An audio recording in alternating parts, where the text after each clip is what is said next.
Kann eine unscheinbare gelbe Wildblume bei leichten bis mittelschweren Depressionen ähnlich abschneiden wie ein verschreibungspflichtiges Antidepressivum und dabei weniger Behandlungsabbrüche durch Nebenwirkungen verursachen? In Deutschland werden standardisierte Extrakte dieser Pflanze seit Jahrzehnten als Arzneimittel eingesetzt. In Kalifornien dagegen errichtete man ein Denkmal für den Käfer, der dieselbe Pflanze von riesigen Weideflächen verdrängte. Zwei Länder, dieselbe Art und zwei scheinbar unvereinbare Urteile. Die bronzene Tafel erinnert bis heute an einen der berühmtesten Fälle biologischer Unkrautbekämpfung in der Geschichte Nordamerikas. Das ist weder Legende noch Widerspruch. Es ist die Geschichte einer Pflanze, deren Wert sich vollständig verändert, je nachdem, wer sie betrachtet.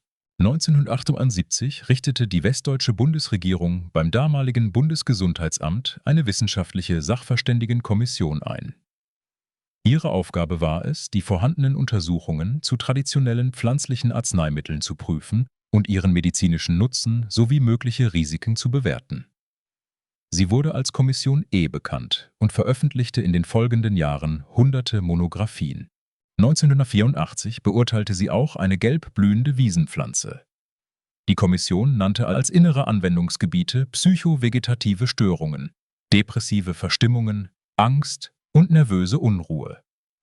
Damit war nicht irgendein selbst aufgebrühter Wildkräutertee gemeint, sondern ein kontrolliertes Arzneimittel mit einem möglichst gleichbleibenden Extrakt. Jahrzehnte später wertete ein Cochrane-Team 29 randomisierte Doppelblindstudien mit insgesamt 5.089 Patienten aus. 18 Vergleiche prüften die Pflanzenextrakte gegen Placebo, 17 gegen synthetische Standard-Antidepressiva. Insgesamt waren die untersuchten Extrakte wirksamer als Placebo, ähnlich wirksam wie die Vergleichsmedikamente und führten zu weniger Abbrüchen wegen unerwünschter Wirkungen. Doch es gibt eine wichtige Einschränkung. Die meisten Teilnehmer litten unter leichten bis mittelschweren Beschwerden. Außerdem fielen Studien aus deutschsprachigen Ländern günstiger aus als Untersuchungen aus anderen Regionen. Die Ergebnisse gelten deshalb nicht automatisch für jede Dosierung, jedes Produkt oder schwere Depressionen. Die Pflanze heißt echtes Johanniskraut, Hypericum perforatum. Vielleicht kennen Sie die Flasche aus der Apotheke. Was viele nicht wissen: Johanniskraut wächst auch wild an Böschungen, Wegrändern und sonnigen Zaunlinien.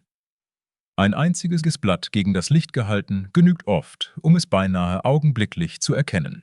Und ausgerechnet die Vereinigten Staaten verbrachten Jahrzehnte damit, diese Pflanze gezielt aus der Landschaft zurückzudrängen. Warum? Erfahren Sie gleich. Zuerst der ehrliche Teil. Johanniskraut besitzt keinen Freibrief. Die größte amerikanische Untersuchung erfasste 340 Erwachsene mit einer mittelschweren bis schweren Major-Depression an 12 Kliniken. 8 Wochen lang erhielten sie entweder den standardisierten Extrakt LI 160, ein Placebo oder Sertralin, Zoloft. Die vollständige Ansprechrate lag bei 23,9% unter Johanniskraut, 31,9% unter Placebo und 24,8% unter Sertralin. Lesen Sie diese Reihenfolge noch einmal. Das Placebo erreichte den höchsten Wert. Bei den beiden primären Zielgrößen konnte weder Johanniskraut noch Sertralin das Placebo statistisch übertreffen.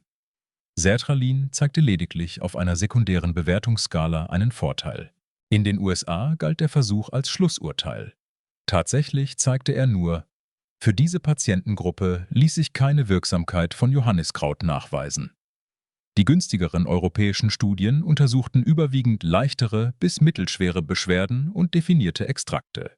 Bei schweren Depressionen oder Suizidgedanken ist Selbstbehandlung gefährlich. Hier braucht es medizinische Hilfe. Doch warum bekämpfte Amerika die Pflanze überhaupt? Dafür müssen wir nach Nordkalifornien zurückgehen. Anfang des 20. Jahrhunderts hatte sich das europäische Johanniskraut im Westen Nordamerikas festgesetzt.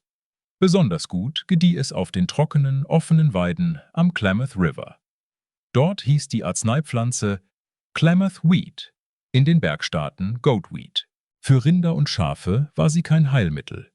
Der Pflanzenstoff Hypericin kann Weidetiere nach größeren Aufnahmemengen stark lichtempfindlich machen. Unter starker Sonne schwellen helle, schwach behaarte Hautstellen an, entzünden sich und bilden Blasen. Betroffene Tiere meiden das Licht. fressen schlechter und verlieren Gewicht. Für Rancher wurde jede gelbe Blüte zum Verlustgeschäft. Zugleich verdrängte Johanniskraut wertvolle Futterpflanzen.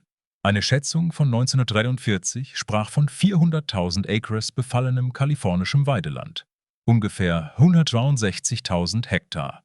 Herbizide auf einer solchen Fläche waren teuer und kaum praktikabel. Deshalb suchten das US-Landwirtschaftsministerium und die University of California nach einem natürlichen Feind. Weil der Krieg eine Sammlung in Europa verhinderte, kamen die Kandidaten aus Australien, wo man Johanniskraut bereits biologisch bekämpfte. Nach Fütterungstests blieb ein kleiner Blattkäfer übrig: Chrysolina quadrigemina. Sein harter Panzer schimmerte je nach Lichteinfall grün, bronzefarben, violett oder blau. Nun sollte dieser Käfer gegen die Pflanze in den Krieg ziehen. 1945 wurde Chrysolina hyperici freigelassen, im Februar 1946 folgte Chrysolina quadrigemina. Damit begann Nordamerikas erster Versuch, eine invasive Pflanze mit Insekten statt mit Herbiziden zu kontrollieren. Der Erfolg lag im Timing. Nach den Herbstregen legten die Käfer ihre Eier ab. Die Larven fraßen an den bodennahen Blattrosetten. Im Frühjahr verpuppten sie sich im Boden. Die erwachsenen Tiere erschienen, wenn das Johanniskraut Blätter und Blütenknospen bildete, und fraßen weiter, bevor viele Pflanzen Samen ausbilden konnten. Die Käfer vermehrten sich so rasch, dass Millionen weiterverteilt wurden. Bis 1957 war der Johanniskrautbestand in Nordkalifornien um mehr als 99% zurückgegangen. Aus einer Bedrohung für die Weidewirtschaft wurde eine Straßenrandpflanze. Dann geschah etwas, das man in der Landwirtschaft kaum sieht. Man errichtete einem Insekt ein Denkmal. 1958 wurde im Rona Park in Fortuna eine bronzene Plakette mit dem Relief des Käfers aufgestellt. Später zog sie an die Vorderseite des Agricultural Center in Eureka um, wo sie heute zu sehen ist. Deutschland fragte: Was bewirkt diese Pflanze beim Menschen? Kalifornien fragte: Was bewirkt sie beim Weidetier? Beide Antworten waren richtig. Ende der 1990er Jahre änderte sich die Lage. Die amerikanische Nachfrage nach Johanniskraut überstieg 1997 das verfügbare Angebot. Händler beschafften Pflanzenmaterial aus dem Westen, während Farmer im Osten einen Anbau prüften. Mit einer Lieferung wild geernteten Johanniskrauts aus Oregon erreichte Chrysolina quadrigemina brevat in North Carolina. Die Käfer überstanden den Winter und etablierten sich. 1999 fand man sie in experimentellen Beständen an 2 Forschungsstationen. Das Insekt, das Amerika gegen die Pflanze eingeführt hatte, fraß an einer Einnahmequelle. Warum wurde Johanniskraut kein reguläres Arzneimittel nach deutschem Vorbild? Eine Zulassung gilt nicht pauschal für eine Pflanzenart. Sie verlangt einen definierten Extrakt, gleichbleibende Herstellung, klinische Daten und einen verantwortlichen Antragsteller. Deutsche Hersteller untersuchten standardisierte, produktspezifische Extrakte. In den USA wurde Johanniskraut überwiegend als Nahrungsergänzung verkauft. Zusammensetzung und Wirkstoffmenge konnten sich deshalb zwischen Produkten unterscheiden. Nicht jede amerikanische Flasche und nicht jedes Studienergebnis war mit einem deutschen Präparat vergleichbar. Das war keine Verschwörung, sondern ein Unterschied zwischen 2 Zulassungs- und Qualitätssystemen. Doch selbst ein standardisierter Extrakt kann andere Medikamente regelrecht aus dem Blut verschwinden lassen. Johanniskraut ist kein sanftes Mittel. Hyperforin aktiviert in Leber und Darm Enzyme und Transportproteine, die Arzneistoffe schneller aus dem Körper entfernen. Ihre Konzentration kann dadurch gefährlich sinken. 2000 berichtete The Lancet über 2 Herztransplantationspatienten. Nach der Einnahme von Johanniskraut fielen ihre Cyclosporinwerte und beide erlitten eine akute Abstoßungsreaktion. Die Pflanze kann unter anderem Medikamente gegen Transplantatabstoßung und HIV, Blutverdünner, Herzmedikamente sowie hormonelle Verhütungsmittel schwächen.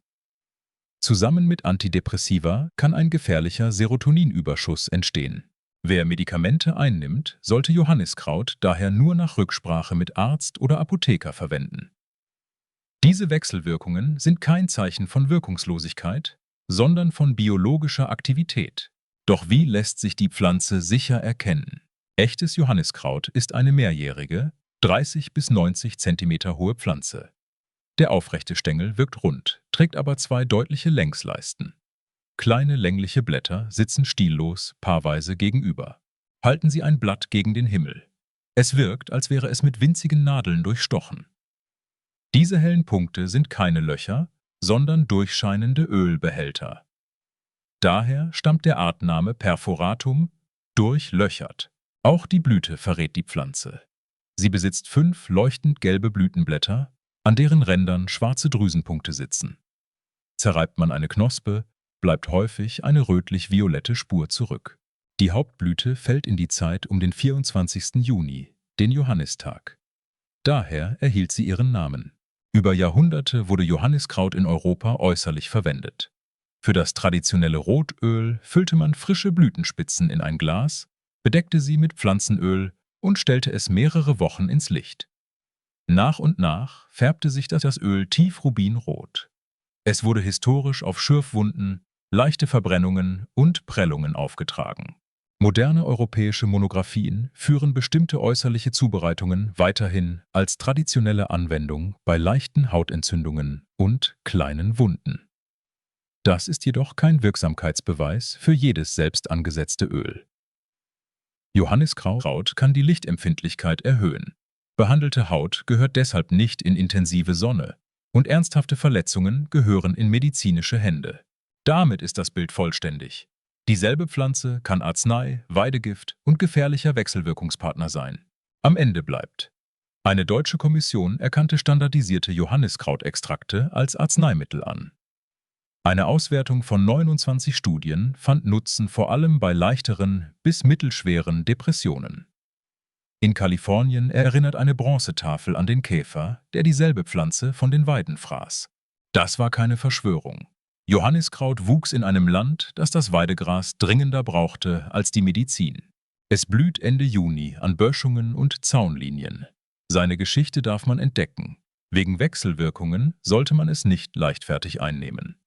Wenn dieser Blick auf eine Wildpflanze Sie überrascht hat, abonnieren Sie Altes Gartenwissen. Die nächste vergessene Geschichte wartet vor Ihrer Tür.